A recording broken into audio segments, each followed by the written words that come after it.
The first thing I noticed was the sound, not the boots on tile, not the hiss of the coffee machine, not the wind pushing a dry whistle against the seams of the front doors. It was the lights, that steady fluorescent hum overhead, thin and even all night, until the pitch rose by half a note and made every tooth in my mouth feel loose. The trucker who went into the restroom had signed the book 3 minutes earlier. Heavy-set guy. Red insulated coveralls, a patch on the chest that read Leonard Pike. I remembered because the stitching was half torn loose on the last letter, and because he joked that anyone driving north in December was either getting rich or getting punished. I heard the restroom door close. I heard the sink run once. Then nothing. The heat in the building felt wrong, too dry, too old, like air that had been used too many times before it got to me. Over that sat a smell I hadn't been able to place all week, heated plastic mixed with cleaning solvent, sharp enough to sting the back of my throat. Then the door opened again. The same man walked out. Same height, same beard, same scuffed gloves tucked into his belt. But his coveralls were cleaner than they'd been a minute earlier, and the patch over his chest didn't read Leonard anymore. It read Lennox. He looked straight at me. No flicker of recognition, no trace of the joke he'd made at the counter. Behind me, the clipboard snapped once against the laminate as if a hand had tapped it. I turned and saw the line I'd written cross itself out, Leonard Pike thinned to a gray scratch. Beneath it, in clean block letters, a new name settled into place. Lennox Pike. And under that, on a line I hadn't touched, 4 words appeared. Correction accepted. I looked back at the man and tried to decide which part was worse, the fact that he'd changed, or the fact that everyone else in the room was acting like he hadn't. By then, there was only one question left that mattered. What happened in the few minutes between a man going through a door and coming back wrong? It had started 12 days earlier with a phone call from a manager named Colleen Dargan. At the time, I thought I was taking a simple winter posting. That was how Colleen sold it anyway. Seasonal records clerk, mile 302 on the Dalton Spur. Room and board included, weather bonus if the road stayed open past January. She said they needed somebody organized, somebody who understood highway facilities, and somebody who wouldn't get rattled by long hours and isolation. Her voice was clipped and practical, the kind that made every sentence sound pre-approved.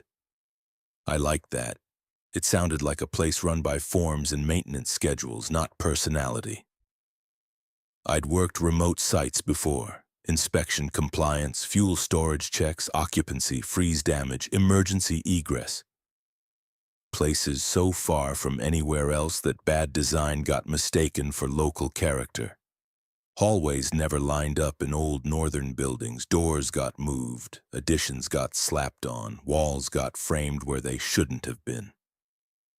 You learned not to expect elegance. You learned to value a system that at least looked orderly on paper. So I drove north in the dark and came in after sunset to a squat concrete structure crouched against the snowpack, half truck stop, our half residence hall. The front section was all windows, diner seating, restrooms, fuel desk, dry goods, coffee that looked strong enough to strip paint.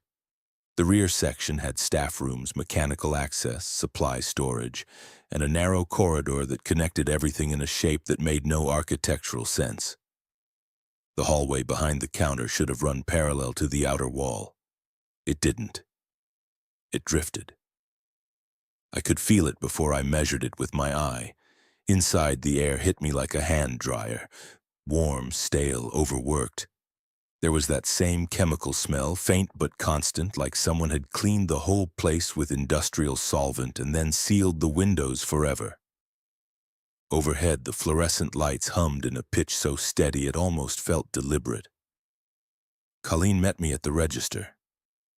She was a lean woman in her late 50s, and maybe early 60s, with iron gray hair twisted into a knot so tight it looked bolted in place. Her uniform vest was pressed, her nails were short, Her reading glasses hung on a chain that never moved more than an inch from her chest. "Gregory Hensley," she said, checking a clipboard before she offered her hand. "On time. Good. Road was clear enough. It won't stay that way." That was my first real look at the place. Not the windows or the fuel pumps outside, but the way everything behind her had been arranged. Pens aligned, key hooks labeled, log sheets stacked square to the edge of the counter. A laminated notice posted at eye level behind the register. At the time, I appreciated it. Colleen gave me a brief walkthrough. The truck stop took fuel transactions, meal orders, rest reservations, shower assignments, and emergency bunk requests when storms rolled in.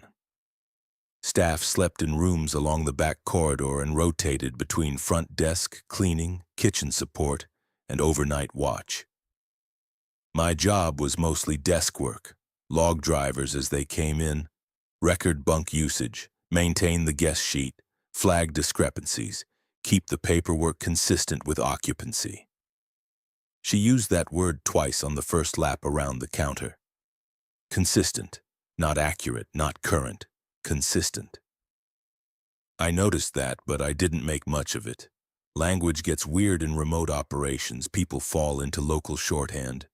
The important thing, I told myself, was that someone was trying to keep order. She showed me the posted rules while the coffee machine hissed behind us. "Those matter," she said. I read them in silence. Every guest must be logged exactly as they present themselves. Discrepancies must be corrected immediately. Do not question changes once they have been recorded. Remain at your assigned station during all active corrections. I remember thinking the wording was stiffer than it needed to be. It sounded less like policy and more like something copied from a compliance memo written by a person who'd never set foot in the building. Still, remote sites lived on procedure. Procedure kept panic from getting creative. "Who wrote these?" I asked. "Corporate wording," Colleen said. "They're a corporate office for this place? There are people who like records to match." It wasn't really an answer, but she was already moving again, leading me past a short hall toward the employee rooms.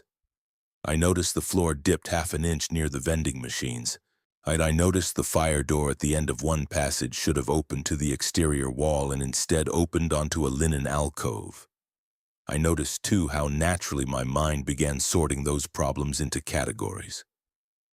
Settlement, retrofit, amateur framing, deferred maintenance. That kind of thinking had paid my bills for years. It had also done other things I wasn't interested in naming. At the garage annex, I met Otis Jarrell. He was under the hood of a plow truck with his cap pushed back and a wrench braced on his shoulder like he'd grown there. Thick forearms, white in the beard, oil worked so far into his hands it looked permanent. "New desk, man," Colleen said. Otis glanced at me, then at the clipboard in Colleen's hand. "Desk eats faster than the road," he said. Colleen didn't react. "Otis keeps the generators, pumps, and fleet in service. And if something breaks, report it. If he doesn't answer, log it anyway." Otis gave me a look then, not friendly, not hostile. Measuring, like he'd decided he knew my type and wasn't pleased to have it confirmed. "You ever work a place with live paperwork?" he asked. I almost smiled at that. "I've worked places with bad filing systems." He grunted, which might have been a laugh. My room was in the back residence wing, second door on the left after the utility closet.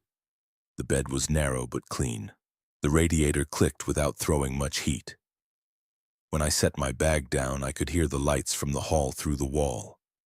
That same steady electrical hum, a shade too high for comfort. I checked the window and found it looked out over the fuel pumps from an angle the corridor shouldn't have allowed. I stood there a while, studying the geometry, and looking back, that was the first mistake. Not staying, assuming the building was merely built wrong. That night, Colleen trained me on the register, the room ledger, and the occupancy clipboard we kept on the counter. Drivers gave a name, company, rig number if they wanted a bunk or shower, and I logged them by hand before routing them to whatever they needed. Simple enough. I had good handwriting and a better memory. By midnight, I'd found the rhythm of it. Weather, names, keys, receipts, repeat. It felt good to be useful in a clean, bounded way. Around 1 in the morning, while Colleen counted a cash drawer and the wind pushed powdery snow against the front glass, I caught myself enjoying the work. A line came in from the pumps, a line left the counter, and everything in between turned into neat entries in black ink. No ambiguity. No site visits. No wet concrete and men saying we'll fix it in spring. No inspectors from the state asking why a sign-off had been rushed. Just names, times, boxes checked. I slept 3 hours, woke to the smell of burnt plastic drifting under my door, and told myself it was just the old ballast in the lights warming up. By my second night, I had started to believe Colleen had been right. The job really was simple. Then Leonard Pike came in. The cold came through the first set of doors in a dry sheet, carrying diesel exhaust and that hard mineral smell snow gets when a truck drags road salt over it. Leonard stamped his boots on the mat, rolled his shoulders once, and came to the counter rubbing his hands together. Red coveralls, reflective tape, beard gone silver with frost. He asked for coffee, fuel, and a bunk till dawn. Name? I said. I'm pen ready. Leonard Pike. He said it clearly. I wrote it clearly. Leonard Pike. He leaned on the counter while I finished the rest. Out of habit, I checked the company logo on his jacket and the unit number on the key tag he took. Little details, little anchors. That's how you kept records clean. The smell hit me while he was signing. Not coffee, not diesel. Heated plastic, sharp and oily, threaded with the lemony bite of floor cleaner. Strong enough that I looked toward the kitchen, expecting smoke. There wasn't any. The lights gave a thin little rise in pitch above us, not enough to call a flicker, just a change in note, as if the building had taken a breath through its teeth. Leonard didn't seem to notice. He took his key, thanked me, then asked where the restroom was before he turned in, and I pointed him down the short corridor past the vending machines. He went that way. I watched him disappear around the corner, then bent to straighten a stack of meal slips some driver had shoved crooked against the register drawer. When I looked back at the clipboard, the name had changed. Not smudged, not misread, changed. Leonard Pike had become Lennox Pike in the same ink I'd used a few seconds earlier. Same pressure, same slant, only it wasn't my writing anymore. My stomach gave a small, mechanical drop. Not fear, not yet. More like the feeling you get when a calculator returns an impossible answer and you know you've either hit the wrong button or exposed a worse problem. Colleen, I said, keeping my voice low. Did you touch this? She looked over from the coffee station. Touch what? This entry. She crossed the floor, our dry soles whispering on the tile, and read the line without any visible surprise. Discrepancy, she said. It wasn't a discrepancy. He told me Leonard. Then correct it. I glanced at the rule sheet on the wall, then back at the clipboard. Discrepancies must be corrected immediately. So I put the pen down on the line and changed Lennox back to Leonard. The instant I finished the last letter, the hum in the lights sharpened. Not loud, just close, like a mosquito right against my ear. I smelled that hot plastic again. For a second, the air near the register felt warmer than the rest of the room, dry enough to chap my lips. Then it passed. See? I said, trying to make it sound ordinary. Probably carbon transfer, or somebody leaned on an old page. Colleen watched me a second too long. Maybe? That was when Leonard came back. He walked up to the counter with his gloves tucked under one arm and a look of mild annoyance on his face. Same man, same frost in the beard. But the patch over his chest read Lennox now, cleanly stitched, No torn thread on the last letter because there wasn't a last letter to tear. "You put me in the wrong room," he said. I stared at him. "Excuse me?" "Keys marked for the short bunk by the ice machine. I asked for the back one." He tapped the counter once. "Lennox Pike." Something cold moved down my spine, even in that dead, dry heat. "You said Leonard." "No," he said, still polite, still faintly irritated. "No, I didn't." I looked at Colleen. She was already reaching for the keyboard. "Must have misheard him," she said. I heard myself give a short laugh, made because the alternative was admitting the room had shifted under me in the space of a restroom trip. Long drive. Lennox, Leonard, whatever he was, shrugged and waited. I swapped the key. My hands still worked fine. That part of me remained dependable. He thanked me and went to his room. After he left, I pulled the clipboard close and checked the rest of the page. Every other name sat where it should have. Times matched. Unit numbers matched. No other changes. "You get a lot of folks playing games out here?" I asked. Colleen was wiping the coffee spill grid with a folded rag. "People present how they present." "That isn't an answer. It doesn't have to be. What if the log is wrong?" She wrung the rag once, slow and precise. "Then the log gets corrected." I should have pushed harder. I know that now. But confidence has its own gravity. And once you've spent enough years telling yourself that every anomaly has a mechanical cause, every inconsistency a paper trail, every ugly outcome a product of bad process instead of bad people, it becomes easier to trust the system than your own unease. So I told myself Lennox had lied, or I'd misheard, or fatigue had shaved a detail off the moment and my memory had patched it back wrong. All normal explanations, professional explanations. Still, when I closed out the bunk assignments an hour later, I found myself writing more carefully than before, pressing harder, checking each name twice, as if better penmanship could pin the world in place. That's when I noticed a thin corner of paper hidden under the till tray. It wasn't there during training. I would have seen it. I slid it free with one finger. Folded receipt stock, grease-smudged, a handwriting like scratched wire. Never write anything down that wasn't already true. If the list updates itself, you are already part of it. Leaving your station is the only way to stay yourself. I read it twice before the footsteps from the hall made me fold it small and slip it into my sleeve. Otis was standing by the coffee machine watching me.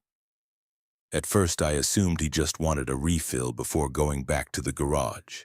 He moved with the unhurried stiffness of a man who'd spent decades working in cold metal spaces and had made his peace with pain. He poured coffee, dumped half of it out, then filled the cup again like he didn't trust the first batch. "You found my note," he said. I looked toward Colleen. She was in the supply closet doing inventory, back turned. You leave notes under registers often?" "Only for people I think still have some choice left." I kept my face flat. "What does it mean?" He sniffed the coffee, grimaced, drank it anyway. "Means the rules on the wall aren't for staying safe. They're for keeping the process tidy." I almost laughed at him then, not because I felt amused, but because his tone was so matter-of-fact about something absurd. "The process. You changed that driver's name back." "I corrected a clerical error." Otis raised his eyes to me, pale blue, bloodshot, steady. "And then the place corrected you?" "No," I said. "The man came back and told a different story, that's all." "Did he?" I felt irritation rise, clean and useful. "Listen, I know isolation does things to people, but if you're trying to haze the new guy, you're a little old for it." He didn't react to the insult. "You ever notice how this place never asks what something is? Only what it ought to be called." I glanced at the note inside my sleeve. "You're telling me writing causes changes?" I'm telling you the writing isn't a record, it's permission. The lights hummed overhead. Somewhere in the back hall, a door latched with a muffled click. I could smell the solvent again, stronger where the heat vent under the counter pushed its dry breath at my knees. Who put those rules up? I asked. Otis tipped his head toward the wall. Doesn't matter. You obey them long enough, you stop asking. Then why are you still here? That was the first question that landed. He took another swallow, and for a second his jaw worked like he was chewing on something bitter. Because leaving isn't the same as getting away, he said. Because some of us took a while to understand the difference. Before I could answer, Colleen came out of the closet with 2 inventory sheets and set them on the counter between us. Her eyes moved from Otis to me to the coffee cup in his hand. Mechanics are signed for fuel use only, she said. Otis gave a small shrug. Wasn't asking permission. He started back toward the garage, then paused by my side long enough to speak without turning his head. Don't improve anything, he said quietly. That's how it gets hold of you. I watched him go and decided with complete confidence that he was a man whose mind had been worn into strange grooves by too many winters and too little company. Remote sites did that. Routine became superstition. The minor procedural quirks bloomed into personal cosmologies. Every place had one man like Otis, a veteran who mistook endurance for insight. I tucked the note in my pocket anyway. Not because I believed him, because I wanted to prove him wrong. The next few nights rewarded that decision so neatly that I still feel sick when I think about how relieved I was. I followed the official rules exactly. I logged every driver as presented. If a patch didn't match the manifest, I updated the sheet. If a bunk assignment shifted after a man stepped into the restroom or came back from the pumps, I corrected it. If a company number changed by a digit or a surname picked up an extra letter, I corrected it immediately. Clean entries, no hesitation, no questions after the ink dried. And nothing terrible happened. That was the worst part. Operations smoothed out. The line moved faster. Drivers got their keys without argument. The kitchen tickets matched the bunks. Fuel chits balanced against the overnight count. Colleen started trusting me with the full shift alone while she handled ordering in the office. She'd come back to the desk, glance over my pages, and give one curt nod like a foreman approving a seam. Consistent, she said once. I wish I could explain how satisfying that felt. There is a kind of relief in order that becomes dangerous if you've ever used it to excuse yourself. A straight line on paper can make a crooked thing look built right. A complete report can bury an omitted fact so deep that even the person who left it out starts to believe the version they typed. You tell yourself you aren't changing reality, you're simplifying it, clarifying, removing noise. By the 4th night, the truck stop had become manageable in the exact way I liked best. Strange, yes. Poorly laid out, yes, but manageable. The corridor behind the desk still seemed to lengthen on certain passes, and my room door never sat in quite the same place relative to the linen closet 2 nights in a row. But I had started filing those things under local oddities.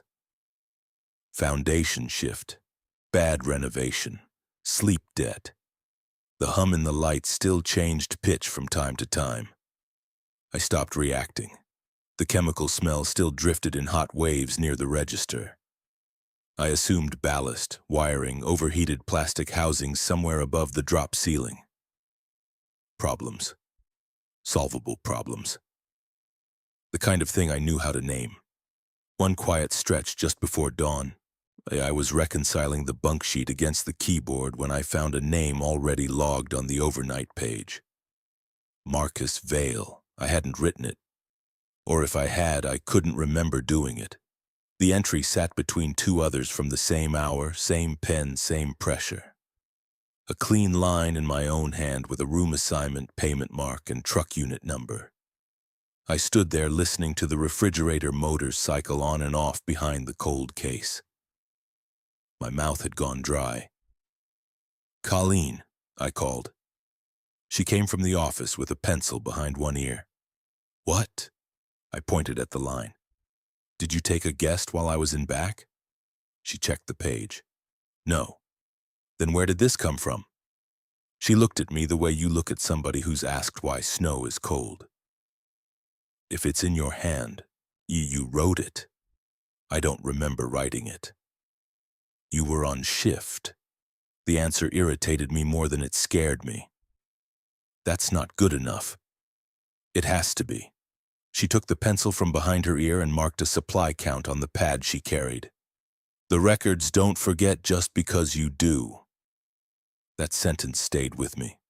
The records don't forget just because you do. I checked the security monitor above the cigarettes, half expecting to see a missing stretch of footage. The camera on the front doors had static crawling along the bottom edge. The desk view showed me turning pages, answering 2 drivers, refilling the coffee filters, nothing else. No Marcus Vale. No man standing where that entry said he'd stood. No reason for his name to be there. And yet, when I checked the bunk hall, room 7 had been slept in, and the blankets were dented. The sink was wet. The towel looked used. I remember standing in that room with the dry heat pushing at my back from the corridor and thinking a very simple thing. This is either fatigue or it isn't. That was the last normal question I asked, because if it was fatigue, I could fix it with sleep and better pacing. If it wasn't, then I had already crossed into a kind of trouble that procedure alone couldn't contain. I still chose fatigue. That choice felt smarter, more professional. I didn't tell Otis. I did tell myself that the strange entries were a small price to pay for a shift that otherwise ran clean. I started trusting the pages more than my own memory. If a driver appeared in the book and the room matched, then the event had happened, whether or not I could retrieve it. That was safer, that was workable, and that was how a man kept functioning. It was also exactly how I'd kept functioning once before in another state, in another winter, when a report in my hand had not matched the weakness in a roof I had already seen with my own eyes. I wasn't ready to think about that yet, so I kept writing. Then the clipboard started moving without me. It happened just after midnight on the 6th night, with 3 trucks at the pumps and a crosswind hard enough to powder the glass white around the door frames. Colleen was asleep in the back residence wing. Otis was in the garage trying to get the auxiliary generator to stop coughing. I was alone at the counter with the lights humming high and the heat coming through the vent under the till-like breath from an old mouth. A man named Dale Mercer came in for fuel, coffee, even directions south once the weather broke. I logged him, took his cash, handed him his receipt. Routine. Before I could set the pen down, the clipboard gave a soft click. I froze. Dale Mercer stayed on the page. The line below him, blank a second earlier, filled itself in. Correction accepted. No name. No mark from me. Just those 2 words in clean block print. The chemical smell hit so sharply my eyes watered. Somewhere above the ceiling, something ticked as it expanded in the heat. I heard boots at the door and looked up. Another driver came in, head down against the cold snow powdered over the shoulders of his parka. He reached the mat, stamped once, and looked around like he wasn't sure he'd meant to stop here. "What can I get you?" I asked. He opened his mouth, then frowned, not at me, at the room. You were at the space just over my left shoulder where the clipboard sat. He never answered. The lights lifted in pitch. The man blinked. The clipboard clicked again. And one of the names from earlier in the evening, a woman hauling medical supply crates north, simply disappeared. Not crossed out, not amended. Gone. Her line vanished from the page so completely the paper looked untouched. At the same instant, the idling sound from outside changed. One less engine. I went to the window. Bay 4 had been occupied less than 10 minutes earlier by a white day cab with a blue stripe down the side. I remembered it because the stripe was peeling near the rear wheel well and because the driver had complained about the coffee lids. The bay was empty now. No truck. No tire tracks leading away. No woman in the diner booth where she'd been eating soup, yet her bowl still sat there, steam thinning above it. Spoon in the same place, napkin folded beside it. My skin went cold under the heat. The man on the mat was still standing there, looking increasingly uneasy. "You open?" I turned back to the clipboard. No line for him. No sign he'd come in. Only that new phrase already settled like it had always been there. Correction accepted. "Colleen," I said louder this time. She didn't answer. I went toward the residence hall on instinct, then stopped with my hand on the counter edge because the laminated rule on the wall had caught my eye. "Remain at your assigned station during all active corrections." The words looked the same as before. But for the first time I heard what they actually implied. Not a warning, an instruction to witness. To stay in place while something happened. And I broke it anyway and rounded the counter. The second my shoes hit the customer side tile, the hum in the lights dropped out. Not silence. Worse than silence. The sudden absence of a sound I'd stopped noticing. The room seemed to inhale around me. My ears rang. Then Colleen was there in the hall doorway, fully dressed as if she hadn't been asleep at all. "Back to your station," she said. "A driver just vanished. If he isn't logged, he wasn't here." "There was a truck in Bay 4. "No, there wasn't." I stared at her. "I served a woman in this room. She isn't on the sheet." I heard how insane that sounded, and what unsettled me wasn't just that she believed it. It was that part of me, some procedural little muscle honed by years of forms and signatures, recognized the shape of her logic. If it wasn't documented, it couldn't be substantiated. If it couldn't be substantiated, it didn't belong in the report. What couldn't belong got omitted. Betrayal can arrive quietly, not with a knife, but with a sentence you've used yourself, spoken back to you in the wrong place.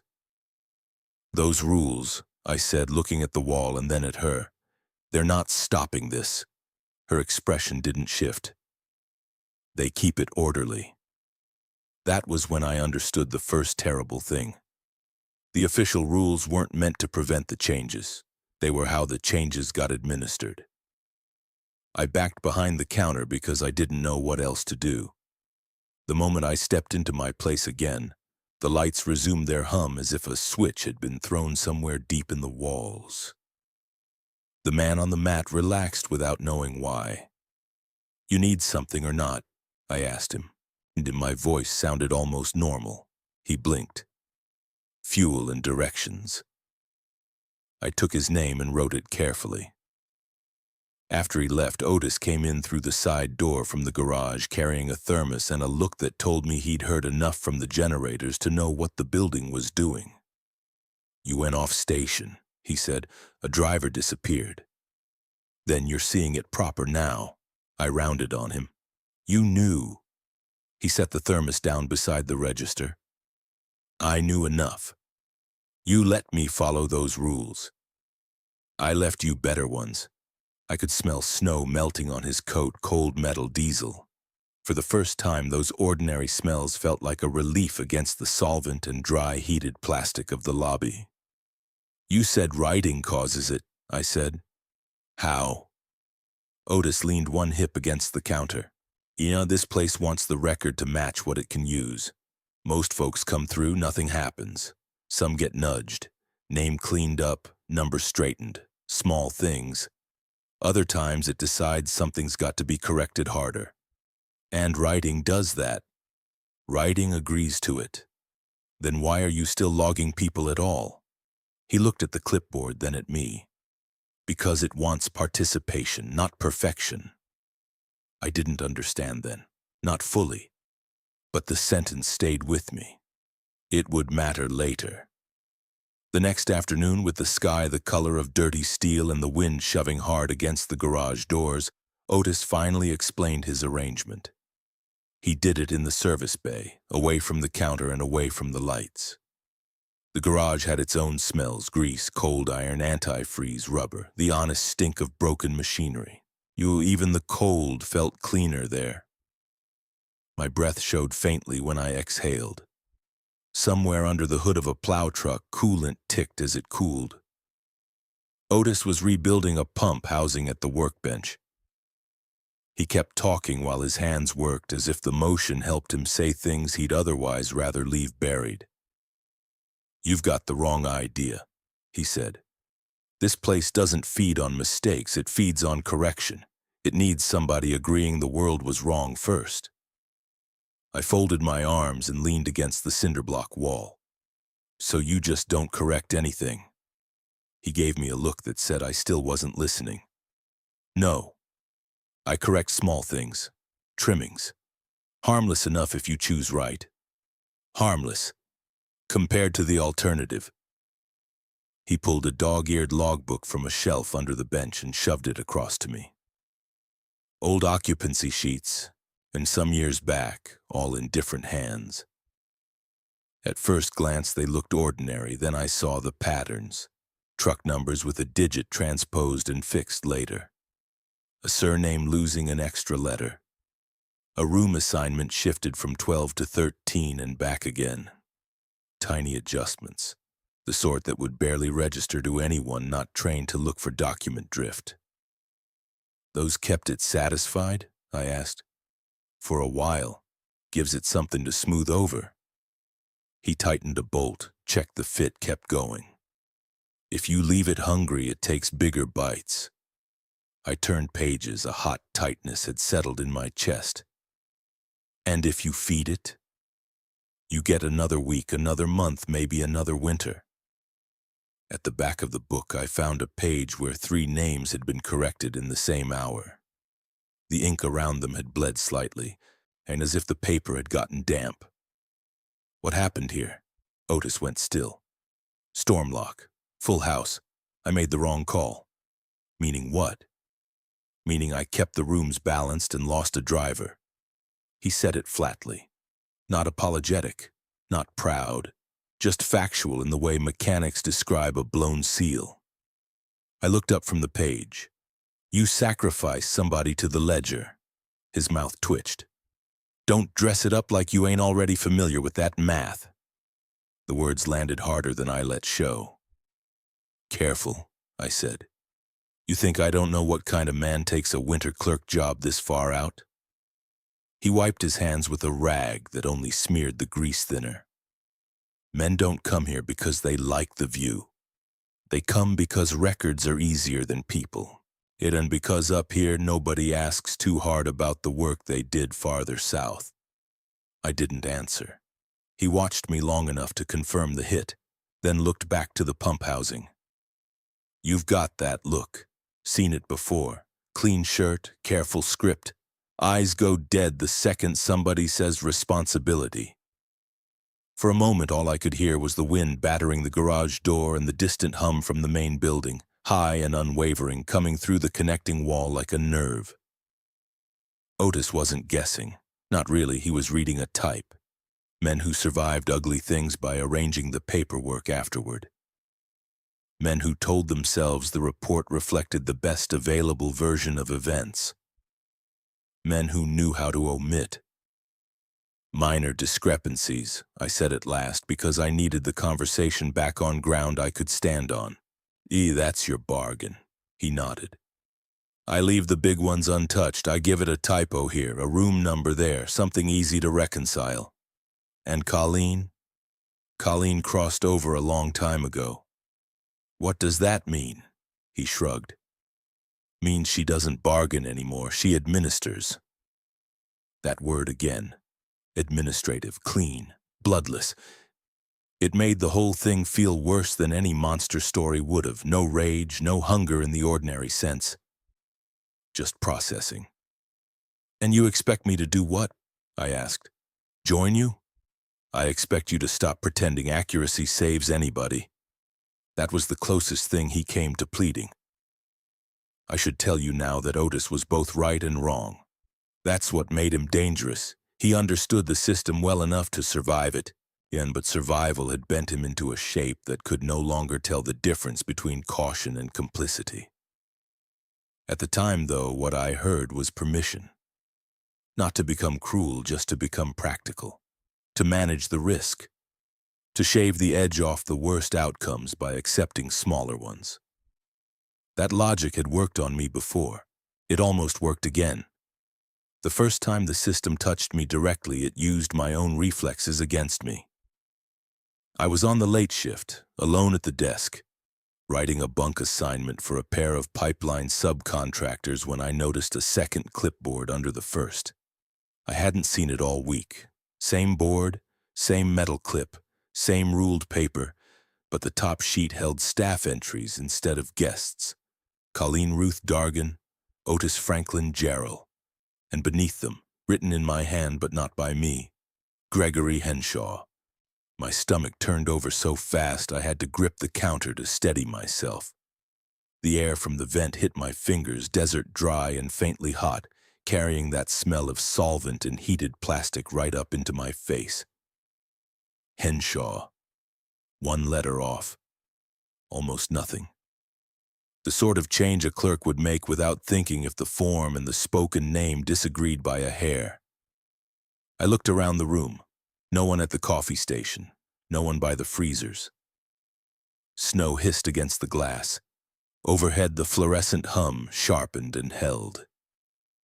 On the wall, the official rules waited. Discrepancies must be corrected immediately. My pen was in my hand before I knew I'd picked it up. I scratched over Henshaw and wrote Hensley.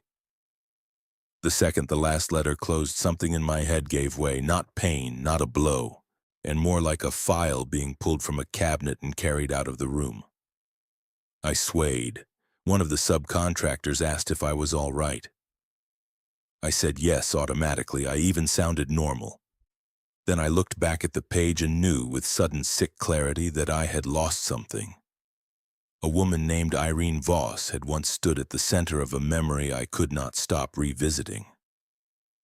For years I had known particular things about her with the punishing sharpness guilt can preserve.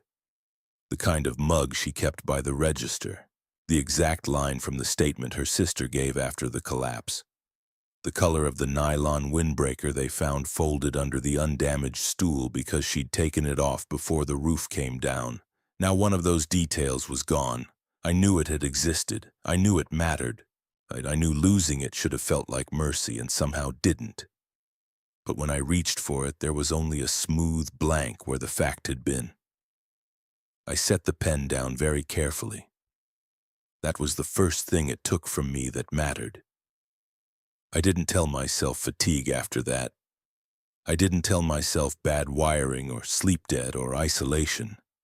The room had reached into my mind and removed a single incriminating splinter, not enough to free me from what I'd done, just enough to prove it could edit me the way I'd once edited paper. Irene Voss. I'll say her name plainly now because the place made that impossible for a while, and because this story makes no sense if I go on pretending she was only a shadow in the back of my career. Years earlier in Montana, I signed off on a highway rest stop I'd inspected twice and failed once, and the roof span over the night counter had a compromise in the support assembly. Visible, documentable, fixable if the owners had shut down for 3 weeks and replaced what needed replacing. They didn't want 3 weeks, they wanted an opening date. I had photographs, notes, stress concerns, and one long conversation with a regional manager who told me in polished language that the load issue fell inside a tolerable temporary range if weather remained moderate and occupancy stayed below peak.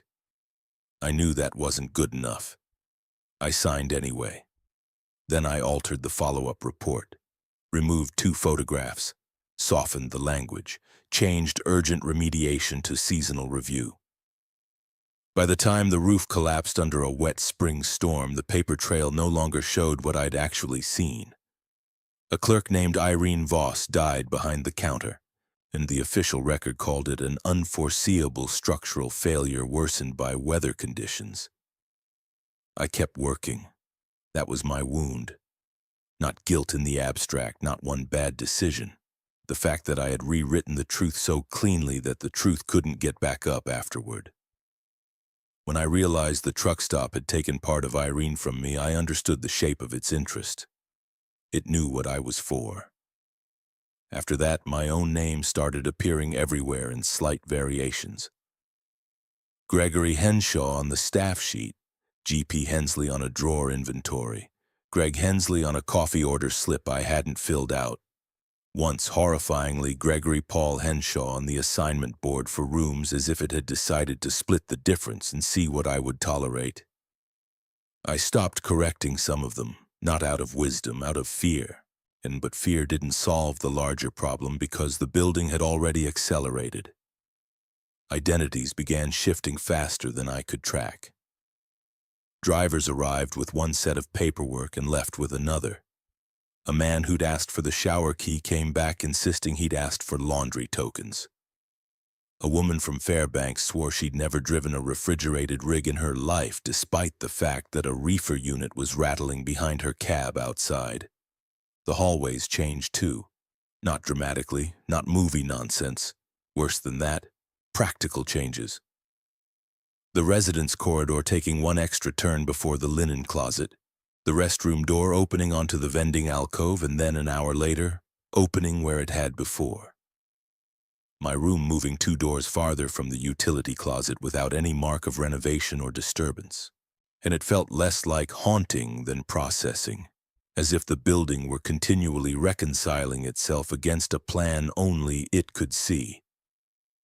I tried the last rule from Otis's note: leaving your station is the only way to stay yourself. During one stretch, when the clipboard kept clicking through self-made updates and the lights had climbed to that unbearable thin whine above ordinary hearing, I stepped away from the counter and into the middle of the diner. The effect was immediate. The pressure in my head eased. The blank spots around Irene stopped spreading for a moment. I could remember the missing edge of her story long enough to feel how much more was at risk. Being off station didn't stop the building, but it interrupted its hold on me. Then the front doors opened. A driver came in, older man, gray coat, snow blown thick into the fold of his collar. He looked toward the empty counter, then at me standing too far from it, and raised a hand for service. Before I could move, the clipboard clicked behind me. When I got back to the desk, his name had already been entered, not by me. And while I stood there reading it, he lost track of his own company name halfway through saying it aloud. He stopped, frowned, and looked ashamed, like a man forgetting a word in his first language. That was the moral geometry of the place. If I stayed at the counter and participated, it used my hand and took pieces of me each time I helped. If I left the counter to preserve whatever self I had left, it went to work unmediated on whoever walked in next. There wasn't a clean choice. That was the point. One night the dilemma stopped being theoretical. A white box truck rolled in just after midnight carrying frozen supplies for a clinic farther north.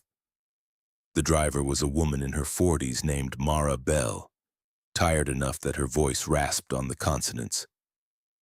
She needed fuel, coffee, and 10 minutes to thaw out before taking the next leg. While I was logging her, the clipboard clicked and her surname blurred, then settled as Mara Bale. I saw it happen in real time. She was still talking when the letters changed under my hand. My pen hovered over the page. If I corrected it back, I might steady whatever process had started, maybe spare her a deeper rewrite at the cost of another piece of myself. If I left it alone, the system might continue on its own terms and take more from her or from somebody else in the room. Mara, I said, stalling, "Is that always your last name?" She gave a tired half-smile. "Far as I know." Otis came in from the garage then, carrying a coil of hose over one shoulder. He took one look at the counter and knew. "Don't touch it," he said. Mara looked between us. "Something wrong?" "Nothing you need to worry about," I said. which was a lie so automatic it made me hate myself a little. Otis set the hose down. You right there. It'll cost. Maybe her, maybe you. If I don't? He didn't answer right away. That was answer enough. The lights were singing now, not louder, just thinner, the pitch crawling under my skin. The air had gone so dry my knuckles looked chalked. From somewhere in the hall came the soft thunk of a door that shouldn't have been there. Mara waited with her gloves wrapped around the coffee cup I hadn't realized I'd poured. Look, she said, trying to sound patient. I just need the fuel code. I looked at her, really looked. The salt line on her boots, the tired split in one thumbnail, the way she'd set her keys on the counter in perfect alignment while she waited. A small habit of order, a small competence. The kind I recognized in myself and mistrusted because of it. I thought of Irene, or rather the shape left by thinking of Irene with pieces missing. I thought of the woman who had vanished from Bay 4, soup still warm on the table. I thought of every report I'd ever touched and every compromise I'd called temporary. No right answer. If I wrote, I became an instrument. If I didn't, I became a bystander and called it ethics. Gregory, Otis said quietly, pick your damage. So I did something worse than either option. I hesitated. The clipboard clicked again. Mara's line vanished entirely. She was still standing there, for half a second. Then her expression went slack, not empty, just displaced, like a person waking somewhere unfamiliar. The coffee cup slipped in her hand. Hot coffee spilled over her glove, and she didn't react until it hit the counter. My truck, she said. She looked through the window at the lot with a confusion so pure it almost seemed childlike, and that made it much harder to watch. Bay 2, where her box truck had been idling, stood empty under the lights. Otis moved first. He grabbed the clipboard, flipped to a blank page, and wrote a name that wasn't hers. Marin Bell. He misspelled it on purpose. I knew he did. The pen scratched fast and ugly compared to his usual cramped mechanic's hand. The lights dipped in pitch. The smell of hot plastic surged. Mara sucked in a breath like a swimmer breaking surface, blinked twice and said, Sorry, long road. Then she picked up her coffee with her unburned hand and asked for the fuel code again. I stood there cold all over despite the heat. Otis handed the clipboard back to me. Minor correction, he said, breathing hard. Bought her back enough to move. You changed her. No, he snapped. I kept it from finishing. Mara took the code, thanked us both, and went out into the storm with a face I would have sworn already looked slightly less like the one she'd entered with. That scene lives in me more cleanly than almost anything from those nights because it stripped the decision down to what it was. There was no innocence available, only administration, refusal, and collateral. After Mara left, I went behind the desk and retched dryly into the trash can without bringing anything up. My mouth tasted like pennies and cleaner. Otis stood by the window watching the taillights fade. You see now, he said. I wiped my mouth. You don't save them, you just redirect it. Sometimes that's all there is. No. My voice shook then, more with anger than fear. No, sometimes that's just what men like us say when we've gotten used to choosing who pays. He flinched very slightly. Good. I wanted him cut by it. But the worst part was that I heard myself in the accusation, too. By the next night, the system no longer needed my hand to remind me what it intended. The staff clipboard appeared on the counter without warning beside the guest sheet. My name sat at the bottom, no longer altered by a letter or two. Registrar Hensley. Not Gregory. Not Greg. Not anything you might mistake for an error. A title. Beneath it, in the same clean block print as the earlier phrases, a fifth official rule had appeared, though I know there had only ever been 4 on the wall before. Corrections must be performed by authorized personnel. I read it 3 times. The room had gone so quiet I could hear frost crackle at the edge of the front windows. Authorized personnel, promoted. That's what it felt like. Not elevated exactly. Processed into utility. The place had recognized what I was willing to do and what I had done before I ever arrived, and now it was regularizing the relationship. I wasn't trapped there because I was unlucky. I had been selected because I already understood how to make paper overwrite pain. I found Otis in the service corridor between the garage and the residence wing, in where the heat never reached properly, and the concrete smelled damp beneath the solvent reek of the main building. He was holding a half-full logbook and looking tired in a new way. Not just old man tired, but thinned. "It gave me a title," I said. He didn't look surprised. "Means you're near done." "With what?" He gave a humorless smile. "With believing you're separate from the work." I should have hit him. Instead, I followed him back to the desk because the lights had begun their thin singing again, and because part of me knew the next thing would happen in public, where the forms lived. A lone driver came in then, a young guy with a knit cap and cracked lips, asking about road conditions westbound. He gave a name. I didn't catch it because I was watching Otis. He took the pen from the holder before I could stop him. "Don't," I said. He wrote anyway. Not the driver's name. Something close to it. One wrong consonant buried in the middle. Casual as breathing. The clipboard clicked instantly. The young driver frowned and touched the front of his jacket like he'd forgotten why his hands were there. Outside, the rig at Pump 1 shut off mid-idle. Not stalled. Gone. The snow where it had stood looked untouched. Otis stepped back from the counter. "See?" he said, not to the driver, to me. "Compliance, not accuracy." The young man looked around, bewildered. "I just needed directions." He sounded smaller than he had a second ago. Then the room adjusted around him. Not visually, structurally, socially.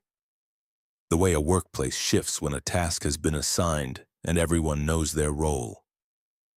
Colleen emerged from the office carrying a room key the driver hadn't requested, and she smiled at him for the first time since I'd met her.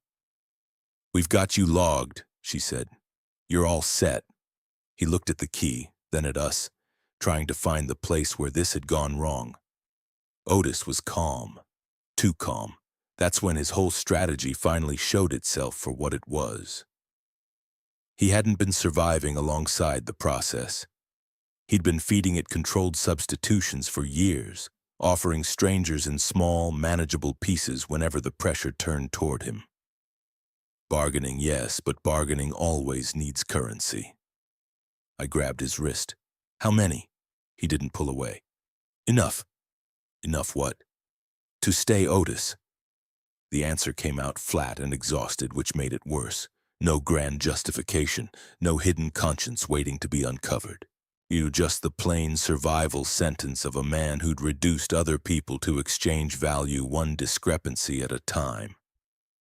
Colleen guided the driver toward the residence hall. He went because he didn't know not to, or because he'd already lost the part that would have objected. I let go of Otis. "You're a coward," I said. He rubbed his wrist. "Takes one to spot one." Then something changed in his face. Not expression. Alignment. He looked suddenly less anchored, as if the features I knew had been drawn half a centimeter off where they'd started. He glanced past me at the staff clipboard and swore under his breath. I turned. His line was thinning on the page, not being crossed out. Just losing definition, letter by letter, as if the paper was deciding whether to keep him in the category at all. "Otis," I said. He stared at his own name. "Guess I'm late on payment." For 1 second I thought he'd run. That would have made sense. Instead, he did the strangest thing in the world. He took a grease pencil from his pocket, drew a single diagonal mark through his own first name, and walked toward the side door into the black between the garage and the fuel pumps. Colleen didn't try to stop him. Neither did I. When I looked back down, His line was gone. Not erased, reclassified out of sight. I still don't know whether Otis got away by stepping outside the categories entirely, or whether the building merely moved him someplace a desk clerk couldn't see. That's one of the loops that never closed for me. Sometimes, late in a shift, I thought I heard a wrench strike concrete from somewhere inside the walls where no service bay existed. By then, none of that mattered as much as the pen in front of me, because the counter was mine now. That was the clean close of the main action if you need one. Colleen took the office. The hallways settled into a shape I could navigate without thinking. The staff sheet kept my new title. Drivers continued to come in from the road with cold on their boots and names in their mouths. The lights hummed overhead, never flickering, only changing pitch when the room was preparing to accept a revision. The air stayed dry and overused. The smell of heated plastic and cleaning solvent never left. And I stayed. Not because I believed I could beat it anymore, because after the title appeared, leaving the station no longer brought relief. The rule had changed with my status. Off station I felt worse, diffuse, unfixed. Like I'd step into the snow and never find the edges of myself again. Behind the counter I could still feel the outline, even if it wasn't the original one. That's the part I need to be honest about. I wish I could tell you I was forced, that the place took my hand and moved it, that some last inner resistance remained clean and untouched all the way to dawn. It didn't. The final proof came with a driver just before morning, a man I'd never seen before in a green parka with road grit frozen up the side of his pants. He came in stamping cold from his boots, eyes red from the dark, and asked me if the south route was still open past the cutback. "Depends what you're hauling," I said. He gave a tired laugh. "Paper goods mostly, and I could use directions to the bunk hall if you got a room." His voice was ordinary, and that's what stays with me. Not eerie, not marked, just one more man at a counter wanting heat, sleep, and a line on a map. He told me his name. I wrote it down without hesitation. The clipboard clicked. The letters changed beneath my hand. I watched them settle, and felt no resistance at all. I handed him the key, pointed him toward the hall, and when he thanked me, I noticed my handwriting on the page had become cleaner than it used to be.